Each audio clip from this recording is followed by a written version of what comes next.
Hello everyone, welcome to the county seat. I'm Terry Wood in for Chad Booth, who's taking a well-deserved vacation this week. We're going to hit the road on the county seat this morning. We're going to take a look at a newly completed road in southern Utah, the Southern Parkway in Washington County. It takes travelers to and from the new St. George Airport. But it hasn't been entirely without controversy. The Army Corps of Engineers has had some concern over some of the potential waterways that may run underneath the road and in future segments of the road. Susan Wood has a background report, and then we'll come back and we'll talk with representatives of the Corps of Engineers, the state of Utah, and Washington County. During the first half of the 20th century, the growth of the nation left many polluted scars of rivers and streams across the country. In 1972, what would become known as the Clean Water Act was implemented. Under the Clean Water Act, the Army Corps of Engineers was granted jurisdiction over the navigable waters of the United States. But there is some question as to how far the jurisdiction of the Army Corps of Engineers extends from there. In the 21st century, as building and road projects move forward, their impact on water supplies is taken into careful consideration. Permits from the Army Corps of Engineers are necessary when building across rivers and streams.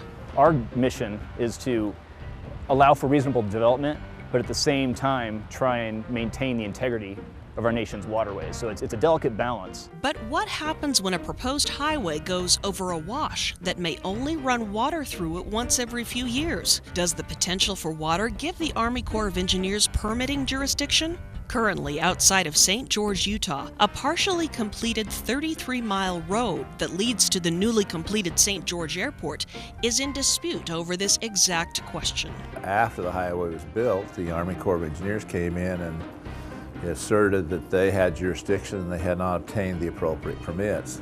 That obviously caused a great deal of consternation, particularly among the UDOT agencies and others, because some of these washes get water sometimes not even every year. And is that really what the purpose and intent of the Clean Water Act is? I suspect it's probably not, but it certainly creates a whole new level of bureaucracy that's difficult to know how to deal with.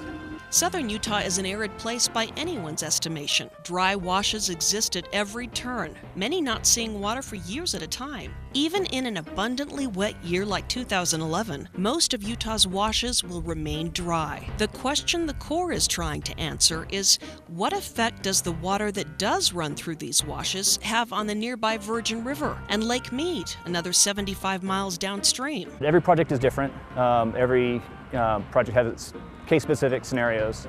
We have perennial tributaries, we have wetlands, we have dry washes, and we have interstate waterways. Different rules pertain to different types of waterways.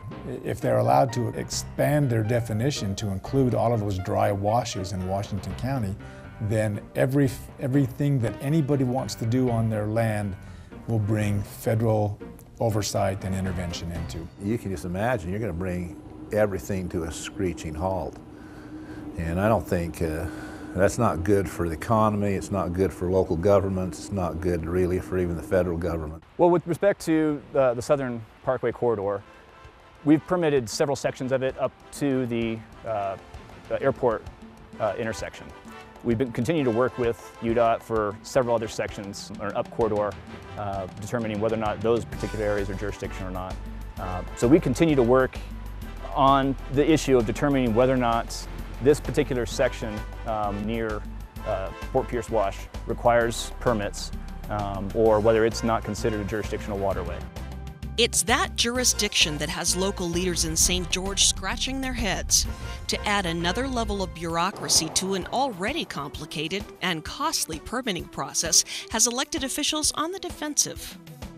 When you're building roads or you're building pipelines, if you've got to get a federal permit on every dry wash, and that adds years to the permitting process, that there's a serious problem in terms of what the cost of society is for that. It's not you can't get through the process, it's just more difficult, more paperwork, more consultants, and it adds a whole different layer of cost that really doesn't go to produce a better product at the end, in my opinion. Several court cases have successfully challenged Army Corps jurisdiction in the past concerning wetlands and local authority. The Utah Southern Parkway may become the next national forum on how far our understanding of the Clean Water Act extends. It's open to interpretation, as most of our regulations are. We've had a very good working relationship with Utah Department of Transportation and Federal Highways, and they've been providing the information that we've been needing to help move this process forward. Because our interest is in getting these projects underway as well. Protection of our water is a modern necessity. Whether or not the potential for water is enough to regulate the washes in southern Utah will be debated in our roundtable discussion. For the county seat, I'm Susan Wood. Well, thank you, Susan. As you can see, this is not an issue with an easy resolution, but we're going to make an attempt at it in our roundtable discussion. We'll be right back. It's time you got off the beaten path. It's time you discovered something new. It's time you explored Kane County, Utah. Thousands of miles of trails, shorelines that go on forever, a horizon that compels you forward. Spend some time in Kane County and visit the past, present, and future. Kane County, Utah. It'll be time well spent.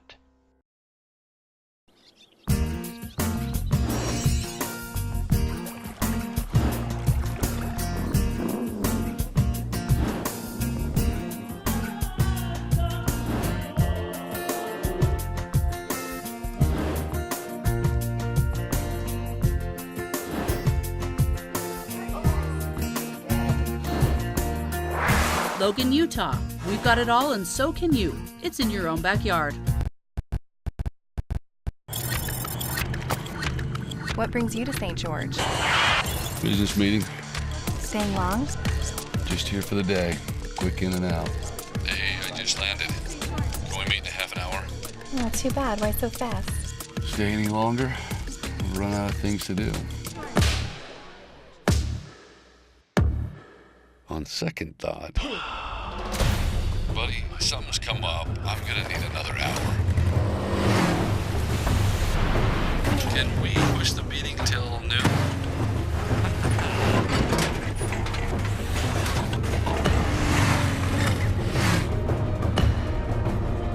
I am definitely gonna need to reschedule. This is new.